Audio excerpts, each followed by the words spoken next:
Fass Mbao li waral wax ji lenn la rek ñoo ngi woo képp kuy autorité nga dëkk ci dëkk bi te xam ne fi ñu jëm vers l'essentiel la tudd muy borom dëkk bi dafa ñëw yalmin bi ñuy waaj combat royal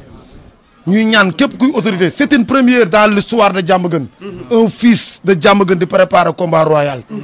kon ñoo ngi woo population bi yëpp képp ku nga xam ne personne ressource nga dignitaire nga Diamaguène ñoo ngi lay woo ci combat bi nga jàpp ci yaa xam sa doole yaa xam sa doole poos yaa xam sa xel yaa xam sa xalaat incha allahu rabbi borom dëkk bi dem ñëw indi ndam li incha allahu rabbi loolu daal la ñuy woo population Diamaguène yi di rafetluwaat waa Diamaguène te xam ne dañoo bëgg seen doom en route vers l'essentiel le futur roi des arènes incha allahu rabbi. jërëjëf. waaw di wax ne jërëjëf borom Touba jërëjëf borom Touba jërëjëf Cheikh Ahmadou Bamba Khadim Rassoul di nuyu àdduna di nuyu sumay mbokk di nuyu Diamaguène bloc 16 bi di nuyu suma yaay di nuyu suma famille di nuyu Diamaguène bi nag bloc 16 bi li ko talee Poste Thiaroye ba Fass Mbao Sam-Sam di sant waa Lamsar Poste Thiaroye yi ñëpp maa leen di bëggee waa Tëngéej sama 16 sama ville maa leen di bëggee bu baax waaw di wax ne gis naa lépp di nuyu suma xarit Babacar Xuma beneen bi may wax di laa foole séeréer bi nuwanaa le aw séeréer mi gidmam simnam kaxatuna kina le jongwar bo ñojor bo fayako fop mi simna den lande nga gram bi nun ndukor nun onda nun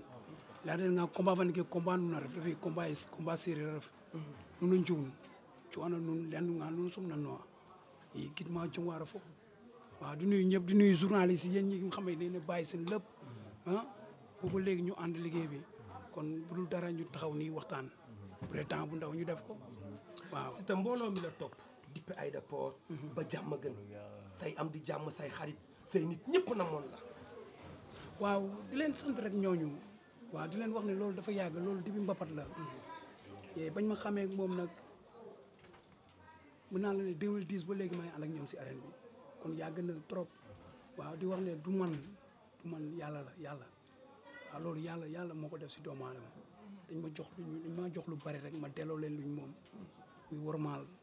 waaw ku ci nekk lu moom cër bi nga jox ko waaw yëg-yëg bi amul leneen waaw loolu la rek. d'accord ñu gis Siteu bi mu demee di liggéey maa ngi liggéey jar tabax mais dina gis Siteu indaale masse boo xam ne lan moo waral loolu mbër bi ngay am moo toll noonu wala combat royal bi wala da nga préparé pour leneen. waaw xam nga xale laa rek damay liggéey rek xam nga yéen a gis masse mais man dama demul liggéey ba pare làqatu di liggéey lu métti waaw man ku ma gis xam ne dama doon liggéey waaw li mag si di wax naan maa ngi liggéey jarul wax baal ba nit ñi gis la te baal leen ba mu sumbeeku nga xam ne li may uti dama ko bëgg. dañ koy jëli nga nekk Amérique am loo waxoon Modou Lo ne ko li nga yor dama koy jël boo ci tegee sa loxo damay dagg jaasi laa indaale ba léegi yaa ngi ci. du Modou Lo kese de li ma moom laa la wax ku ci teg loxo ma dagg sa loxo. lan nga moom. gis-gis la dégg-dégg la gis-gis la dégg-dégg la Adama Gueye doo ma déglu ay ma wax maay wax li ma moom laa wax dama la ne ku ci jege ma dagg sa loxo da ngeen jël wax ji laax Modou Lo rek ak ñu dul Modou Lo ñiy bañ mu mel ni Siteu dafa am lu mu indaale parce que Siteu dafa nekk Amérique déclaré ne maa ngi ñëw te bu ma ñëwee li ma waxoon laay waxal loolu la dëggalaat. dama la ne lamb man maa moom lamb bu doon société maa ko moom da ngeen di déglu lamb maa moom lamb lu mu laaj maa koy def man maay dundal lamb dégg nga lamb aar la waaw te saa yu ma ñëwee nag benn bu ci nekk yeewu te eggaguñu novembre des na ay ñeenti weer ngeen di wax mel ni suba la eggaguñu de. des na dañuy soog a tàmbali. ndax xalaat dañ Siteu delluwaat Amérique. delluwuma su ma jógee fii nii maa ngi si tarkindaay ñu wax ma fu ñu ma bëgg a dugal ma dugg foofu. man falan bi rek laay dugg. lépp kos la gàddu gu mujj bi. waaw may leen ma waay bàyyi leen sa waay.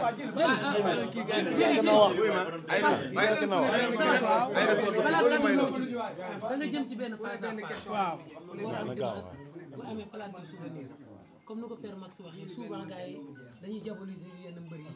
naan ni face à face warul am ci yenn milieu yi. tey bu fekkoon da ngeen lance benn appel waa Parcelles ak waa Diamaguène pour ñu ñëw seetaan Siteu seetaan Modou Lo ñoom ñaar ñu jàkkaarloo waxante ci biir kàddu ci jàmm ak salaam ku ci nekk nii bi lan lay doon. waaw xam nga làmb dañ leen doon jiiñ tuuma rek. mais fii la war a setee parce que Modou champion la Siteu champion la te Modou li mu def nii di bëreeg man lii mooy yéene kon man waruma wone lu dul yar ak teggin te man moom laay séntu te ci laay dox ci laay dëgg sama tànk te ku may àndal ci loolu laa lay woo ku ma bëgg si jàmm mais dama la ne làmb man damay làmb lu làmb di laaj loolu laay def dégg nga man noonu laa mel man su ma ñëwee rek nga xam ne làmb ñëw na yaa ngi dégg mais maanaam ñiy wëri nag di wax maanaam di wax rek di yàq rek ñu nekk ñooy yàqkat ñu ay defarkat lañ ñun bu dul làmb nit duñu dégg bu dul làmb nit duñu gis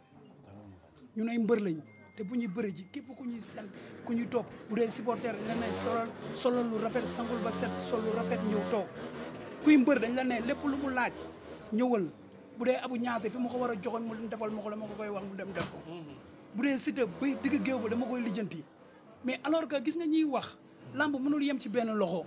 lamb fukki loxo ak ñaar téego mooy promoteur bi bu ñëwee kii ñëw kële ñëw mu daal di neex mais képp ku yaakaar ne lang gi sa lang la yaa ngi nax sa bopp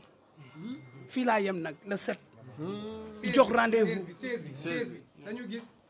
Ama Baldé Boy Niang teg 16 Guédiawaye waaw Modou Lo teg 16 Pikine waaw nga jël 16 teg Parcelles waaw amagul nga fa 3 victoires waaw cette fois-ci confirmation wala Modou day ñëw jël si ramal dama la ne roi des arènes laa la wax mbaxane bi man bëri may wax nii di may tëggaleel mbëri man duma ci kenn mas ngaa dégg Siteu ku judd rek ñu ne la Siteu turandoo rek nga ci dégg mas nga ko dégg waaw maa ngi nii nag waaw empereur bi empereur lan ngay wax lu sama yoon lan mooy sama yoon si li nga may wax ba beneen yoon la set